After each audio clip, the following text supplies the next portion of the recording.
My friends, on August 1st, the last troops of the Wagner PMC left their base of Malakhin, located in the Krasnodar Krai region, and they all relocated to Belarus, roughly a month after their infamous mutiny and march on Moscow. Let's say that Lukashenko got a bit too excited about his new army. Legend says that Grandpa Lukashenko personally greeted Wagnerians at the border holding a shovel, and he couldn't hold himself from making jokes about invading Poland. Нас начали напрягать вагнеровцы. Просятся на Запад, разрешите нам. Я говорю, вам зачем на Запад туда? Ну, и втихую мы же контролируем, что происходит. Which made Putin extremely uncomfortable. I mean, look at this awkward smile. Putin's face is like when you go on a double date and your friend starts revealing very embarrassing things about you. With that being said, Wagner's arrival in Belarus opened a new chapter for the organization. Look at how many franchises they just opened! But what are their plans now? Chill and mince, settle down with Belarusian chicks like some famous YouTuber, or go to war with NATO over the Suwalki Gap. Oops, my bad, I meant the Suwalki Gap. How about we just ask Uncle Prigo about his plans? On July 19th, Yevgeny Prigozhin made a speech surrounded by hundreds of Wagnerians, perhaps thousands. It was decided that we would stay here in Belarus for some time, during which we will make of them the second army of the world. Then we will set off on a new path to Africa, but perhaps we will return to the war in Ukraine. All we know is that only a week after his speech regarding Wagner's new adventure in Africa, a coup took place in Niger, but then something special happened. Under cheering applause, a man wearing jeans and a baseball cap appeared. Dmitry Utkin, the original Wagner, spoke in front of his men. This is his first video appearance ever. This is not the end. This is just the beginning of the biggest work in the world that will be done very soon. Nothing to worry about. And here we learn from a NATO general that Wagner's move to Belarus has little military significance. Poland bolsters its border defences. 10,000 additional troops will be sent to the border with Belarus. In typical Wagner maskerovka, we're only fed little clues as to what they might do next. On one end, Prigozhin says they're bolstering their ranks and preparing for Africa. Meanwhile, AP reported over 100 mercenaries belonging to the Russian-linked Wagner group in Belarus have moved close to the border with Poland.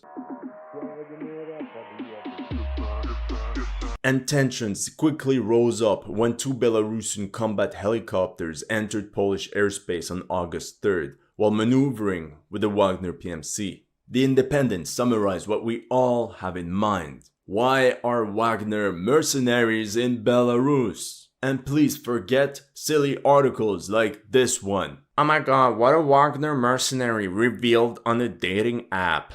So in this video, we'll explore what the musicians might be up to. Truth is, Wagner made 2 movies already about their campaigns in Africa, and I guess it was time for them to wrap up the trilogy. There were rumors that Wagner was hiring French and Arabic translators. Oh my god, surprise surprise, the 2 official languages of Chad are French and Arabic. On top of that, on the 5th of August, a Wagner insider wrote the following on Telegram. Should the situation in Africa not ease up, Wagner will go to Africa entirely. Contracts have already been signed. This leads us to a big question. How many Wagnerians are we even talking about at this point? The first major Wagnerian base in Belarus is located in the small village of Tsil. In fact, Wagner occupies an abandoned Belarusian military base that was there. The surrounding village had over 1,400 inhabitants in 2009. But since then, the base has closed down, and there are less than 150 people remaining, meaning there's lots of empty housing available, plus all the already existing military infrastructure. And to be honest, is it me, or the base looks exactly like the one from Escape from Tarkov? Not to thank the people of Belarus for allowing Wagner to get a new home. On July 3rd, in respect for the locals, Wagnerians fired some howitzers in honor of the Belarus Independence Day. I wonder if American or French troops also celebrate the independence of the African countries they're deployed in. In June, we could notice the field camp that consisted of roughly 300 tents. By the 14th of July, more and more columns of Wagnerian trucks and pickups drove towards Belarus. You can see how new tents appeared on June 30th, followed by a new park of vehicles and supplies by the 18th of July. We can even see the geolocation of Prigozhin's speech. These latest images suggest Wagner has now begun to move personnel in large numbers to Belarus. And it does not seem to be like some sort of trick. This is where they are redeploying. Meanwhile, Belarusian opposition made sure to track all Wagnerian movements into the country. Here they reported the arrival of the 5th convoy of Wagnerians, with over 90 vehicles of all types. During that time, Polish media confirmed the arrival of a total of 9 convoys of the PMC into Belarus, which they estimated at 5,000 troops. Meanwhile, in Lithuania, they think that Minsk is preparing infrastructure for 8,000 fighters. In response, the country's Minister of National Defense said that this does not change the security situation in the region and should not be of a greater concern to Lithuania. According to him, Wagner will only use Belarus as a logistics base for operations in Africa. He might have a point, because this is also when we got very interesting information regarding the new Wagnerian commander in charge of the operations in Belarus. According to internal reports, the commander of the Wagner group in Belarus has the call sign Pioneer, or Pionier in Russian. Apparently his real name is Sergei Chupko, born in Chernivtsi in Ukraine, somewhere in the mid-1970s. He immigrated to Russia in the early 90s and served in the Russian airborne forces from 1994 to 2002. He's then believed to have joined Wagner in 2017 and took part in the fighting in Syria near Deir ez-Zor in 2018, facing Kurdish and American forces. Unlike the other commanders of Wagner that got known for their combat leading capabilities, Pioneer got noticed for his organizational skills, and that's how he took care of the logistics operations of the PMC. Some Wagnerians even wondered how a guy with no real combat experience became the head of the direction during the military operations in the Central African Republic. The following year in Libya, Pioneer was nicknamed Wagner's curator as he was responsible for all operations and reported directly to Utkin. I mean, at this point, everything is lined up for Wagner preparing for massive operations in Africa, especially since Niger and other Russian allies are facing an imminent military operation against them from the ECOWAS nations. Perhaps Wagner's actually preparing something else. While satellite imagery showed a lot of vehicles, sources on the ground reported that there's no heavy equipment present. That's most likely because on the 12th of July, Wagner handed over more than 2,000 armored vehicles to the Russian government. This arsenal includes hundreds of tanks, air defense systems, as well as all sorts of artillery pieces. Meanwhile, Belarusian opposition reported that Wagner's 6th column into the country consisted of about 2,000 men aboard 100 to 120 vehicles. Now, by doing quick math, that means roughly 20 musicians per vehicle. I mean, it's very possible considering a Ural truck seats 27 and a bus 50 soldiers. 2,000 men would easily fit in a column of 20 Ural trucks, 29 buses, and various pickups. Using that same logic, 9 columns of roughly 100 vehicles each could already amount to 18,000 Wagnerians on Belarusian soil. And that's not all, because a Belarusian civilian filmed the 11th and last Wagnerian column entering Belarus. So the strength of Wagner's contingent in Belarus could be plus or minus 20,000 troops. At the same time, a lot of the vehicles in the columns were meant for supplies. For example, in this sample footage, we see 43 vehicles, of which 20 are pickups, 2 city buses, 4 Ural trucks, 9 minibuses, and 8 supply trucks. That means a maximum of 300 Wagnerians could have been transported here. So proportionally, for 120 vehicles, as many as 840 troops could be transported. If all columns followed a similar format, we would be closer to 10 to 11,000 fighters of the PMC in Belarus. Now, during the mutiny, we were told that Wagner had roughly 25 to 30,000 men within their ranks. What happened to all the others? Here comes callsign Brest, who's an instructor of the PMC. He shared some details regarding the life of the PMC after their move to Belarus. The most important revelations were the following. Apparently, only a small number of Wagnerians have signed contracts with the Russian Ministry of Defense. Members of the PMC that did not pass the professional selection were sent to the reserve due to the lack of combat activity in Ukraine. Many were also sent on a well-deserved vacation, because some of them spent 20 months in Africa followed by a 12-month tour in Ukraine. We can suppose they trimmed perhaps a third up to half of their force, in which case Wagner in Belarus still represents roughly 15,000 men. The latest Wagnerian convoys went towards Asipovice, which is also the location of where they trained the Belarusian army. And to be honest, it was necessary, because Belarusian troops were far from combat ready. This is when Ivan knew he fucked up. The Belarusian ground forces consist of 16,000 troops, so it shouldn't be too long to train. The goal of Wagner instructors is to help the Belarusian army modernize, re-equip, and quickly introduce their experience of modern military conflicts. Meanwhile, right after the mutiny, some claim that Wagner was sent to Belarus to prevent Belarusian opposition from taking over the country, using the Belarusian foreign volunteers in Ukraine, like the Kastus-Kalinowski regiment fighting alongside Ukrainian forces. But according to certain reports, there are only about 500 Belarusian foreign fighters in Ukraine, without even taking into account KA and wounded military personnel within their ranks. I don't see why dispatching 8 to 15,000 Wagnerians would be necessary to deal with such a threat. According to the following pictures and posts,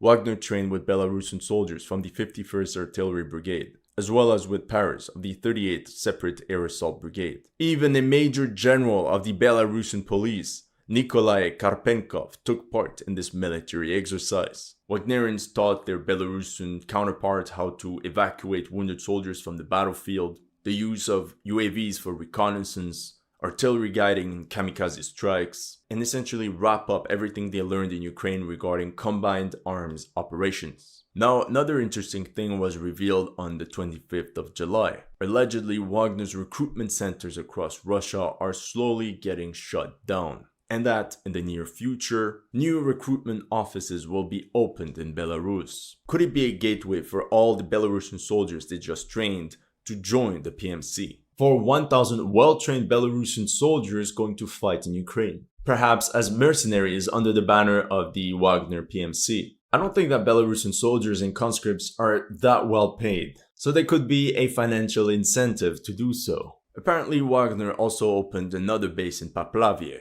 30 minutes away from Tsel. The area consists of 15 buildings, of which 10 are military warehouses. And here's a ground view of the base. They're clearly digging some sort of fortress in the middle of the woods. Let's be honest, it will be very hard for satellites to determine the exact number of Wagnerian fighters under the dense foliage of the forest. And there is another Wagner base being built near Narolia. This one is special because it's located only 50 kilometers away from the border with Ukraine. Actually, there's yet another camp of the PMC close to the Ukraine border, actually even closer than the other one. The Wagner PMC established a new base near the Zibrovka airport, southeast of Gomel, 37 kilometers away from Ukraine. For now, like many other places, is just a tent city that could accommodate up to 1,000 troops. And following tradition, Wagnerians like to have 3 axes of penetration. There are rumors of a field camp being built somewhere in western Ukraine, most likely near the town of Brest, where they train the Special Operations Forces of Belarus,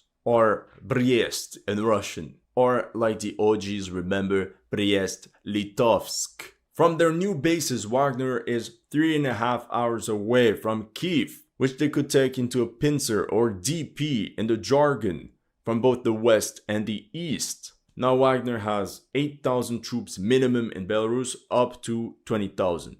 One possible course of action is that Wagner carries raids and incursions into the north of Ukraine with groups of 500 to 800 men, just like the Ukrainians did in Belgorod in May and June. These Wagnerians' deep reconnaissance groups could engage in partisan warfare and smear the rear of the Ukrainian front. This would force the Ukrainian command to shift much needed reserves along this 1,000 kilometer border, possibly thousands of men. And the fact that most of this territory between Belarus and Ukraine is made of dense forests would make Wagnerian infiltrations even harder to detect for Ukraine. Apart from guerrilla actions, Uncle Prigozhin's men could be bolder by trying to capture one medium-sized city such as Lutsk, Rivne, Zhytomyr, and Chernihiv. Lutsk and Rivne would threaten Ukraine's vital supply lines with Poland, whereas Zhytomyr and Chernihiv could be used as springboard for an attack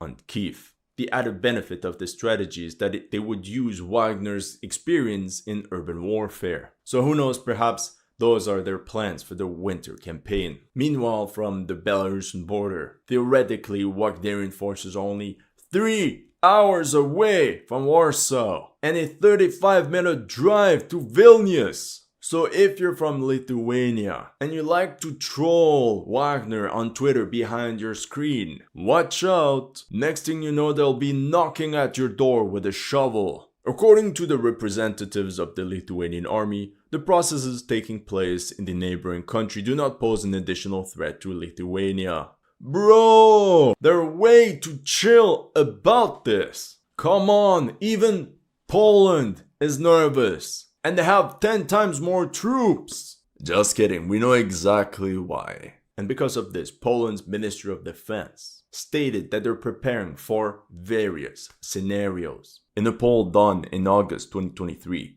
50% of Poles considered Wagner to be a threat to Poland. There are also reports that the Ukrainian and Polish command held a meeting regarding the presence of the PMC Wagner in Belarus. Perhaps we could expect joint operations in the future. Here's footage of the transfer of 2 Polish battalions to the border with Belarus. And in this video from Latvia, a column of at least 10 armored vehicles did the same thing.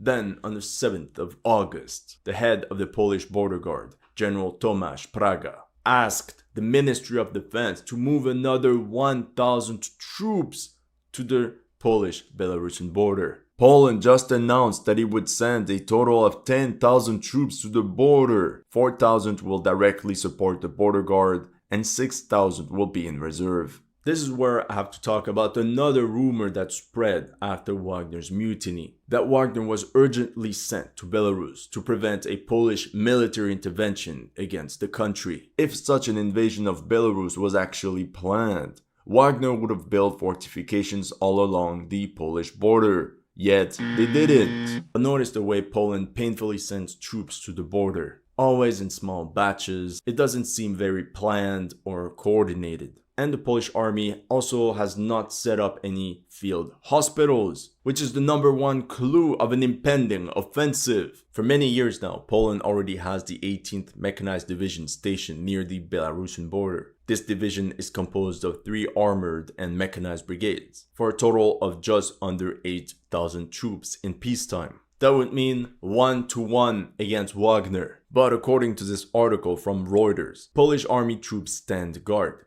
as part of the 12th and 17th Mechanized Brigades are starting to move to the east of the country. This is when Germany really has to take a deep breath and not let old demons ravage them. Leave Poland alone. Now Poland already built a wall at the border with Belarus because of issues they had with illegal migration. However, apparently Belarusian smugglers know ways around it. For the Polish military, the worst area to defend would be on the south side, near the towns of Narewka, Cheremcha, and Białowieża. Coincidence, this is also where the 2 Belarusian helicopters crossed into Polish airspace. It's a difficult terrain made of swamps and dense forests that are very easy to hide in. And coincidence number 2, it's right next to the Wagnerian base of Brest, where they train the Belarusian special forces. What's clear is that for the West, there's no more plausible deniability regarding Wagner. Any attack by the Wagner PMC group will be considered an attack by the Russian government. However, this is where Wagner could do something very sneaky. Look, Wagner could help the smugglers sneak people into Europe and create a new migrant crisis. The PMC could also get a good amount of money from this operation. We know 16,000 illegal migrants crossed the Polish-Belarus border during all of 2022. What if Wagner increases this to 100,000? By blowing up parts of the wall, for example, Russia could use this crisis as a bargaining chip to put pressure on European countries. And in this scenario, NATO can't do anything. And according to the latest reports, Poland plans to create a special sapper battalion. This unit will be deployed in the city of Augustów, in the Suwałki corridor between Belarus and Kaliningrad. This battalion is said to be equipped with the most modern weapons. We're talking K2 Black Panther and Abrams tanks, K9 Thunder and Krab self-propelled howitzers, and they will also be equipped with unmanned systems codenamed Gladius. Hypothetically, it would be very hard for Wagner's light infantry to really do something against this armored battalion. That's all I have for you today. Let me know in the comment section what you thought of my analysis. If you're new to this channel, make sure to like and subscribe. And if you want to support my work, make sure to check out my Patreon or PayPal. The link is in the description below.